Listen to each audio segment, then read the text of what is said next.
Welcome in, everybody, to another edition of the Geaux247 podcast. I'm Matthew Brune, and joining me is our entire staff, Billy Embody, Shea Dixon, Sonny Ship. We're going to roundtable this thing up just like we did last week with the basketball talk, except this time we got coaching talk. We got the coaching carousel, plenty to talk about. For those who haven't already checked out our site, Geaux247.com. We got the latest on with hot boards, coaching evaluations, all that good stuff, just what we're hearing on a daily basis. So be sure to check that out, become a subscriber. All of that stuff is VIP, and you can check out our board as well. So, guys, I'm going to kind of open it up with a general type question here. If y'all had y'all's top three favorites in this coaching vacancy and coaching candidacy, how would y'all rank them in terms of your favorites and who you would want for the job? Top three in order and why. Billy, you can go first. Well, I'll lead off and kind of go with the man of the last 24 hours, and that's Oklahoma head coach Lincoln Riley as my top choice. And look, I think, we're running out of coaches that haven't won national championships that are going to end up winning national championships. For the early going of the college football playoff, it just seemed like you had to have a national championship under your belt to win one. And then you had Nick Saban and Urban Meyer, Jimbo Fisher. Those were kind of the guys that you needed when you made hires and things like that. And Dabo Swinney broke through. And so I think Lincoln Riley's that next coach to break through and win a national championship. And whether that's at Oklahoma or if he ends up leaving somewhere like an LSU, which seems like a choice that, he could have in the future, that could be his springboard to winning a national championship. Because at some point, especially with Lincoln Riley's age, you're going to see Nick Saban leave. Who knows if Ryan Day will break through it in the national championship realm of things? Will he, get an NFL opportunity? All these different things. Eventually, someone else is going to break through, and I think Lincoln Riley's that guy. If I'm LSU, I'm going at him with an open checkbook. He is recruiting at an extremely high level right now and kind of overcoming a lot of those deficiencies that we've seen from Oklahoma on the recruiting front under his tenure. And then I would probably go with, this is where it gets a little difficult for me, but I'm probably going to go with Dave Aranda as my next choice, just because he knows the landscape in Baton Rouge. And I know, some people might not see him as like a great fit, but I think knowing the landscape at LSU, he was a very respected mind here as a defensive coordinator. Him and Ed Orgeron kind of had a falling out, and he ended up deciding to really push to go to Baylor. And it's worked out so far. That first year was a rough one, but he's really come on strong. He just beat Lincoln Riley and those Oklahoma Sooners and has his team playing at a really high level. He's trusted in terms of the analytical side of things. He's assembled a good staff for recruiting. Jeff Grimes, his offensive coordinator, is being mentioned as a head coaching candidate for probably some lower level jobs to get his feet wet in that realm. But I could see him making a move back to Baton Rouge. He was really enjoyed his time here. And while he's a little different, he's kind of always been viewed as low-key one of the funniest people to work with. So he's got that personality behind the scenes that you need. I think he would be somebody that I would really like to see LSU, really kick the tires on. But he also has some ties out west. So I think he could be in play with USC and Washington especially. And then I think Luke Fickell's just too big of a long shot. So if it gets down to this third choice and Mel Tucker looks to be closing in on an extension, I'm between Jimbo Fisher and Billy Napier, but I'm probably going to go Jimbo Fisher just in terms of my top three, just because, again, he's won a national championship. He has A&M recruiting at a very high level. I think knowing the landscape at LSU is important. Billy Napier knows the landscape in Louisiana, of course, being there, and he comes from a Nick Saban tree. Both of them do, obviously, but I just think Jimbo Fisher has that program kind of trending up, and I think he's going to be one of the more stable picks and have LSU in a 10-win, 11-win season. So like Shea wrote about earlier this week, take all these comments at the podium with a grain of salt. There's different ways that coaches go about handling it. I mean, I'm watching SMU's coach kind of be non-committal and, while his name's being thrown around the TCU coaching search. And meanwhile, I think he's going to probably be your next pick at TCU to be the head coach. So a lot of different ways that these coaches are handling it. And so despite Jimbo Fisher emphatically kind of trying to shut down those rumors, I don't think you can close the door on him yet either. Shea, what do you got? I mean, mine would match Billy's at number one. I would have Lincoln Riley. And I say that because Lincoln's had his team in that national conversation, the playoffs, each of these seasons, since the college football playoffs have expanded, pretty much every year Oklahoma's in it. They have not had great success when they've gotten there. But I think that if you're holding that against him, you would have to then look at the other side of the argument that if he's coaching at LSU and recruiting that level of talent, he's probably going to fare a bit better. The fact that he's been able to get so many good recruiting classes out to Oklahoma, which is, again, if Oklahoma's moving into the SEC, if you're a head coach and you're, for instance, at Oklahoma, the pitch to you from Scott Woodward would be your job would get a lot easier. You'd be paid more, but your job would get a lot easier doing that from Louisiana. You've got a state with no competition that's a top 5 per capita talent producing state. You're bordering to not just Texas, but everyone into Mississippi and certainly getting easier and closer to recruit Georgia and Florida. So I think that for a lot of those reasons, I understand why they're going after him. But number one for me would be his offenses. And I've said this from the start. I'd like the hire to be someone who calls plays on one side of the football and is really good at it, because it just mitigates so much risk in terms of if you're really good and you win a national championship, people are coming to pluck your coordinators. If you suck, you're going to have to fire your coordinators. So whether it's being really good or whether you're having down years, you're only having to replace one side of the ball. And Lincoln Riley, since I think it was 2012 or 2013, back when he was the East Carolina OC, he's only had 1 year in nearly a decade now at East Carolina OC, Oklahoma OC, Oklahoma head coach, still calls plays, where he's finished outside the top 8 in total offense. And he finished right around 25, and they still average, I got it written down, 30-something points a game. So he knows how to be an ace on that side of the ball. The past decade, we've seen offenses evolve more rapidly than really any point over the past 20, 30 years in college football. And every step of the way, his offenses are still up there with the best. So I like him as being a guy I would target as one. And this is another thing. He's 38. You've got a lot of football left in front of him. He's young. You're dealing with NIL and the transfer portal and social media, and kids today are just a different breed than they were when a decade ago, even 5 years ago. And I think Riley's young enough to understand that. From there, I'm with Billy. It gets really tricky. And you're also sort of balancing, like, I'm not including anyone like Nick Saban or Kirby or any of those people in here. I honestly think Luke Fickell, for instance, is a great coach. I think that, again, at Cincinnati, and you guys know this, y'all covered, Billy and Matt have covered a lot of non-Power 5 football at times. And Cincinnati is they have a better team than everybody they play. They have better players. And kudos, he's recruited really well. They have a good coaching staff, but they really don't. They've kind of played some close games this year, but it's not a surprise that they've been good. I think it's almost more of a testament on the Billy Napier side of what he's done to get to double-digit wins, now going on, 4 years in a row in Lafayette, and what they've been able to do building that program. I like Billy's answer of Jimbo. I think that the fans hate on Jimbo probably more than he deserves. And I won't even go back to any of the national championship stuff, or if you can knock on where's that quarterback development been. I just think he knows the program. He understands how to build an SEC program.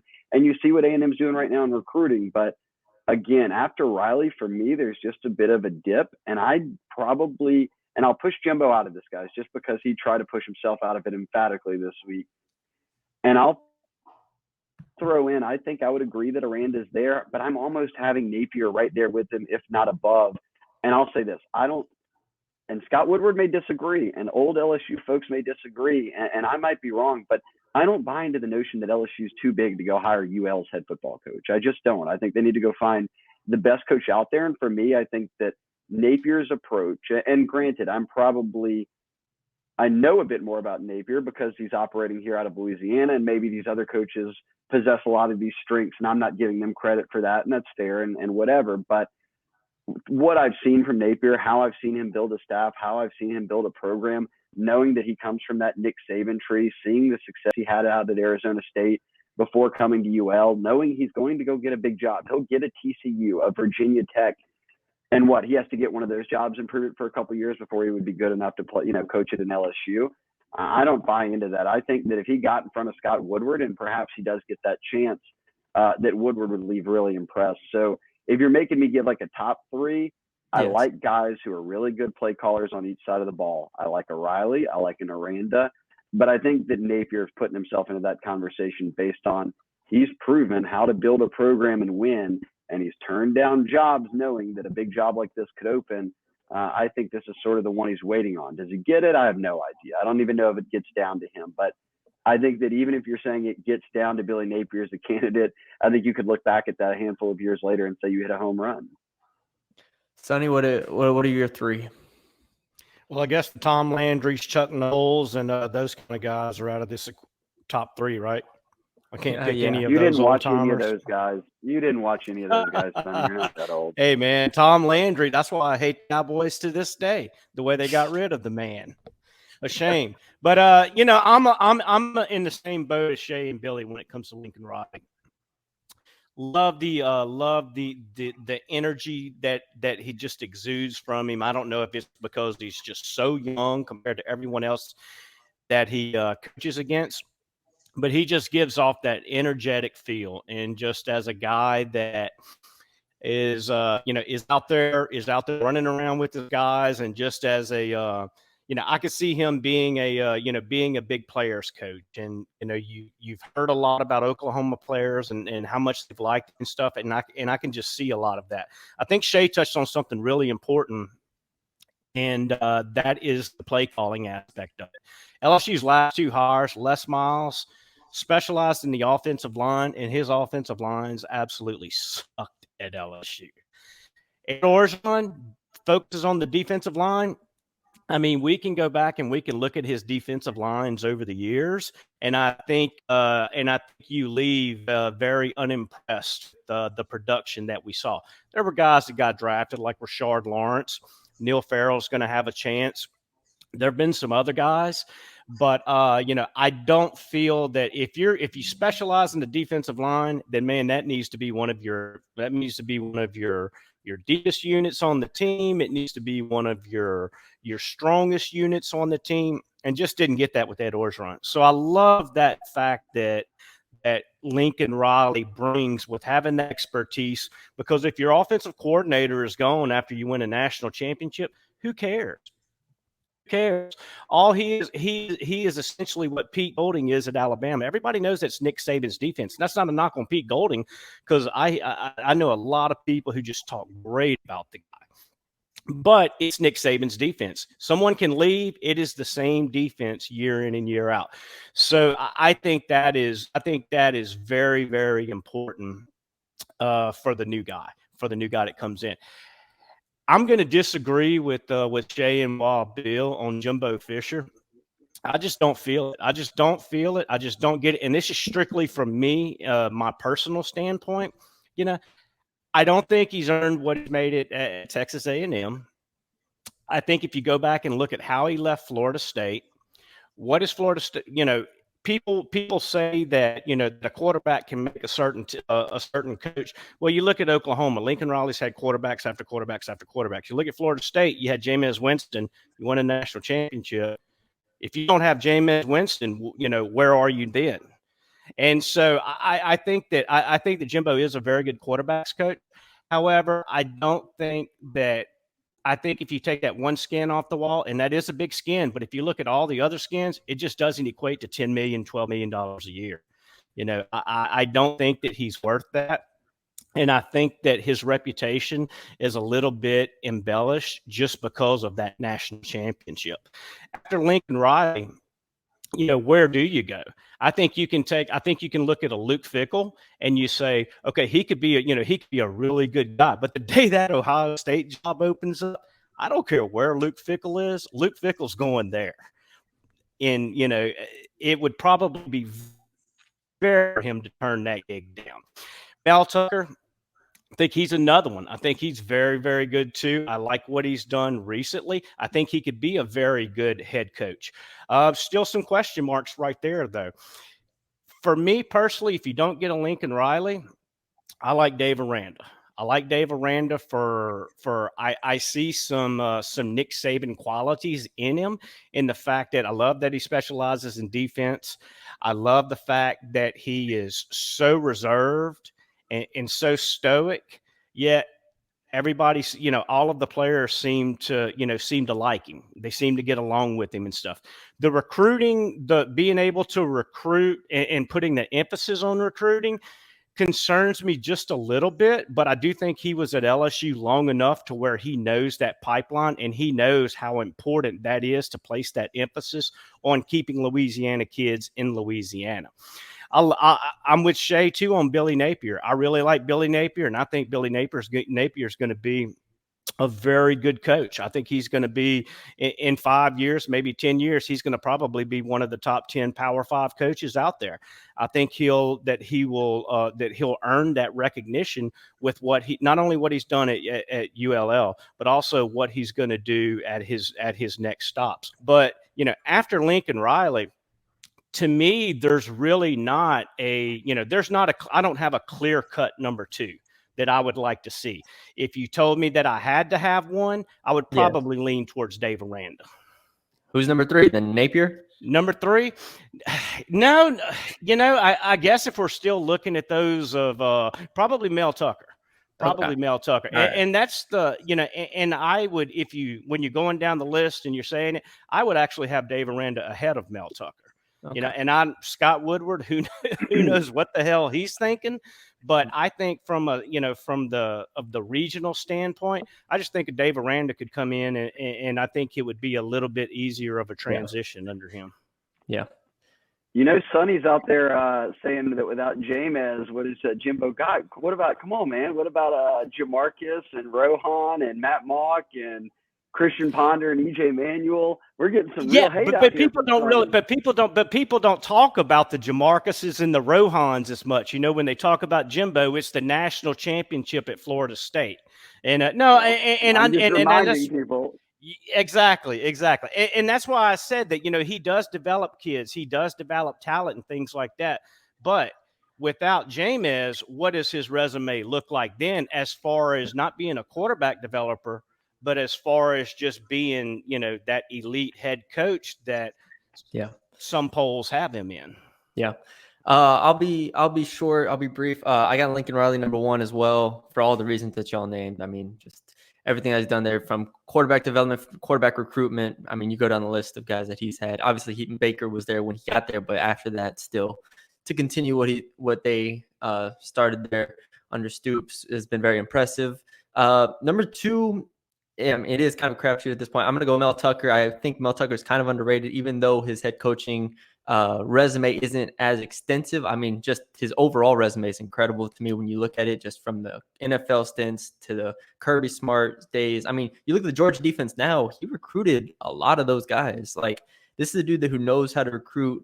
And he also added Kenneth Walker from the transfer portal this offseason. So he's proven enough to me. I have him at number 2. And then number 3, I'm going to go off the walls, and I'm going to go Lane Kiffin, because I think Lane Kiffin has done enough over the past couple stops at FAU and Ole Miss that I'm like, all right, his wheels are on right here. I'm not worried about him going back to those earlier days of head coaching. So I'm going to go Lane Kiffin as my number 3. So, well, what's up, Shea? Do you have a... No. Well, no, my concern with Kiffin is not even, if I'm talking on-field only, if he doesn't have Kendall Briles or Jeff Levy, is he as good as everyone thinks he is? Who said he won't have them? I don't know. Are they good? Well, he won't have Kendall Briles. I don't think Kendall Briles. I think both those guys are due for head coaching jobs eventually. Yeah, I agree. All right, Shea, let's keep it on you for a second. Individual question. Do you still think it's likely that the decision happens like 2-3 days right after the season, or do you think it could take a little longer, or where are you at with that? Well, I guess obviously it depends on who it was, right? Like if you're naming Jimbo the head coach, you can do it the day after the season. He's not playing in a championship game. They're not in the playoffs. So if you're fitting into that, mold of coach, then yeah, I would expect it to probably be that Sunday after. Will be announced till after the championship game. And if it's someone who's playing in the playoffs, I think that Scott Woodward will get a deal done. I have been told this. We're the first to tell y'all we don't know what Scott Woodward and his inner circle are thinking, but I've been able to pry little details here and there out of people who I think would know, and they've maintained across the board that Scott's not going to let a championship game or a playoffs get in the way of whoever he thinks is the best coach for this job. If that person's going to take it, then that's fine. Now, if you're getting in the playoffs and playing into January, I think you've got a deal done behind the scenes. And let's be real, you can look right now at the teams that are about to be in the playoffs.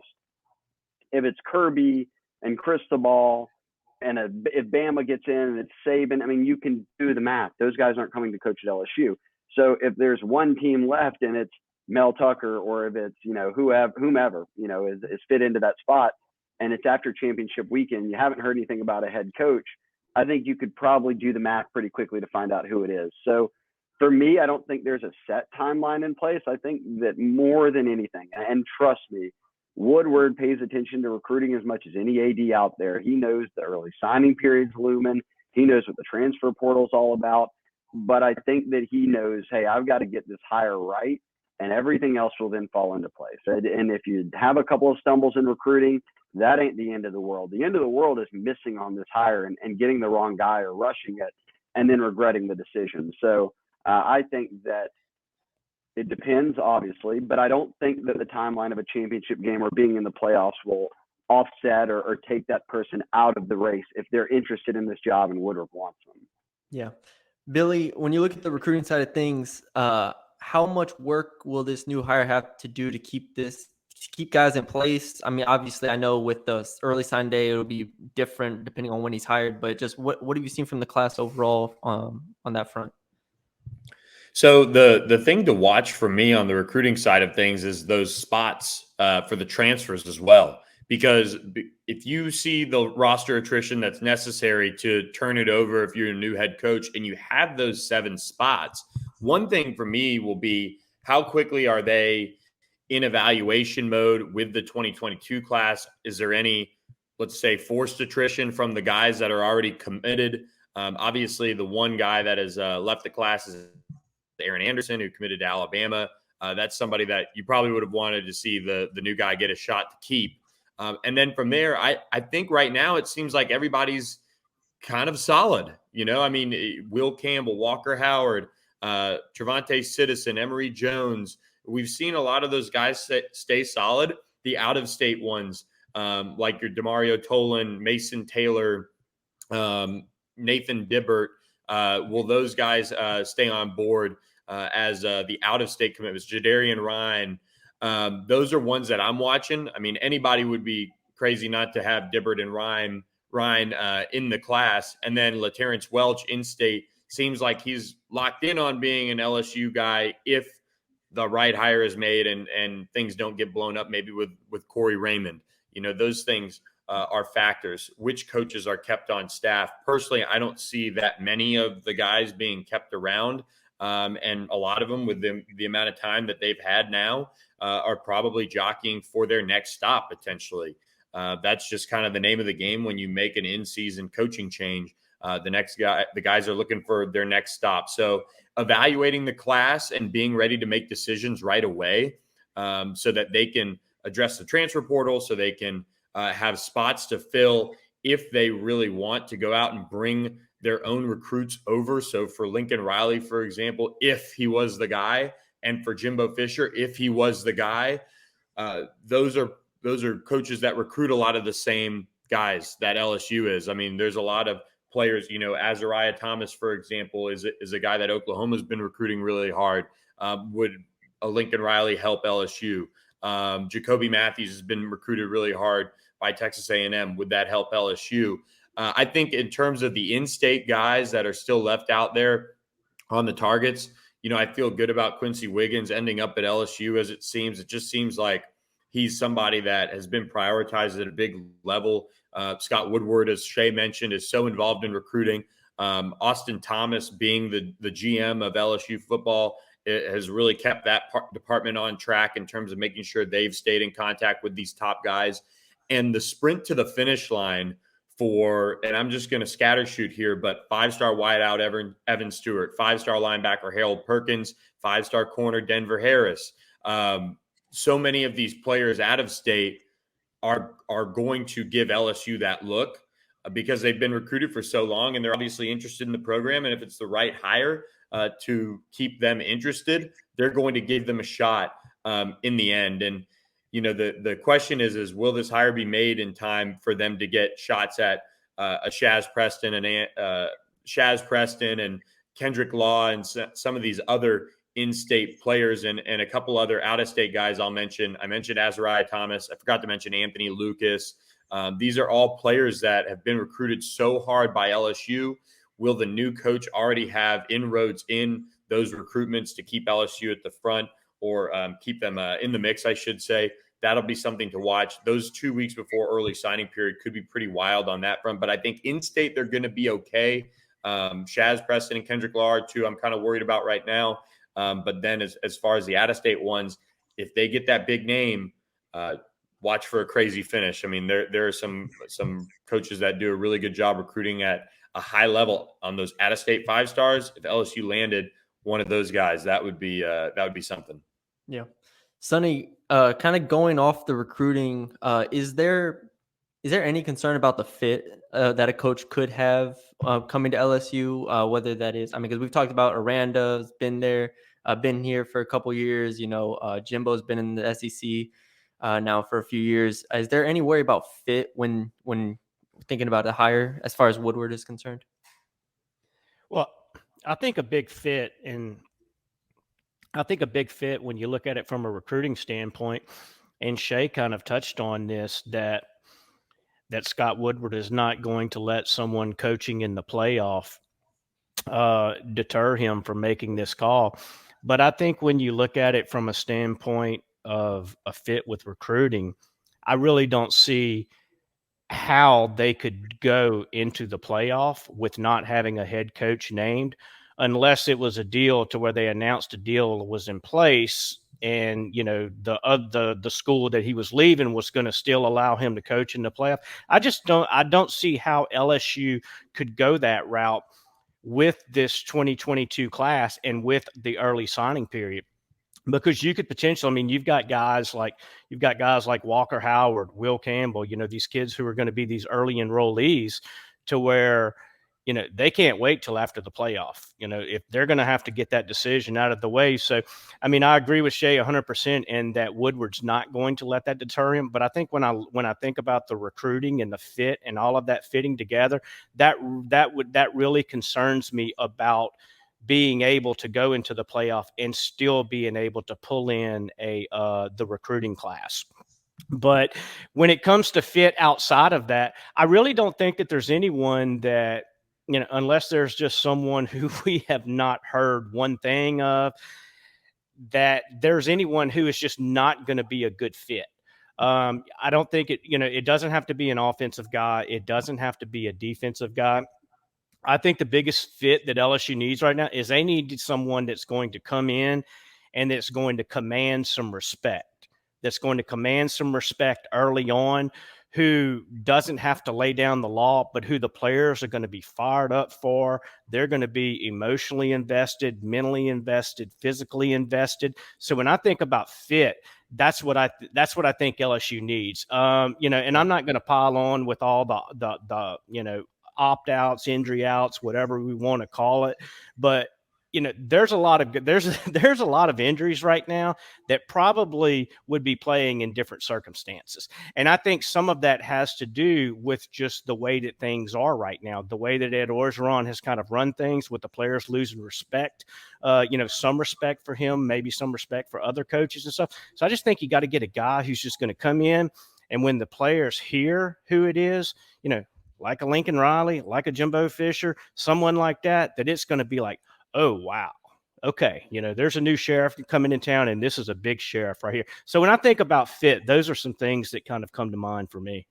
Yeah, just quickly, I think with the one thing too with recruiting that I didn't mention is, if these in-state kids who dreamed of playing for LSU for so long, and especially like the early enrollees, like Sonny mentioned, if they really don't vibe with whoever the next coach is, they do have that one-time transfer ability, and so they could be out the door right away. If it's that bad or whatever, and they're really not liking it, or they can just be patient, be developed or whatever, and then go somewhere else, depending on what position they're playing and what the fit is there. So I thought that's something worth mentioning, is that, guys that have stayed so committed to LSU for so long and really want to be at LSU, they can still give it the old college try, so to speak, and see if it is what they want. And that's just if they were, to drag out the hire, I guess. I think one thing too, at least I would think this is kind of unprecedented because we haven't covered a coaching search where the early signing period and the portal were all looming like this. But if it's somebody in the playoffs, then you'll know that by after conference championship weekend. So if the LSU announcement isn't made yet, well, then these commitments, Walker Howard, Will Campbell, all of them, they'll understand the same thing we understand, which is LSU's new head coach. And they'll probably actually by that point know a little bit more than us. But LSU's new coach is one of the people who's in the playoffs. And it's almost like you don't even need an announcement. Like I said, if the names are Kirby and Saban and Cristobal in there, because everyone's going to say, okay, that's the other guys who LSU's probably hiring. Yeah. And little stuff will start to slip out and we'll hear that. In terms of fits, and this is one more thing, I just wonder, my only thing about fits, if you're not thinking of like offense or defense or any of that stuff, is like, I don't think Brian Harson's a good fit at Auburn. And I think now that the Washington job's opened back up, I think his name could heat up there because he's a lifer in the Pacific Northwest. He was a Boise State guy. And when he got hired, everybody said, is it really going to work? Joe Moorhead, when he got hired at Mississippi State, everybody said, is this really going to work? Now, granted, Leach was sort of the same thing, but he came with this offense of, that's why you're hiring him, for this offense. And he can still piece it together however he might. But even then, people said, it's tough for him to recruit up against the best in the SEC because those guys have been down here and just know how to do it. I would worry that the Luke Fickles, the Matt Campbells, and no one's talking about it, but the row your boat type coaches who have been in the Midwest, who've been up north, who've been lifers there, they're into their 40s. That's a big jump to come down to Louisiana and fit in with the culture here and fit in with the kind of kids you're going to be recruiting and fit in with the kind of roster you're going to then have to manage. So I don't know if Woodward views that, but I would be looking at a lot of guys who have at least had some experience down here, at least have had some experience recruiting the best of the best, and understanding what it takes to get into the homes of a lot of these 5 stars from Louisiana, Mississippi, Bama, Georgia, Florida, whatever it might be. So that's the kind of thing that, like, I think Luke Fickell and Matt Campbell, them are great coaches. I don't know how well they would fit here. And if I'm Woodward, I'm taking a hard look at that. Yeah. Makes sense. I mean, even Mel Tucker, like I said, has that Georgia experience, the Alabama experience. That, no doubt. He's got the SEC stuff.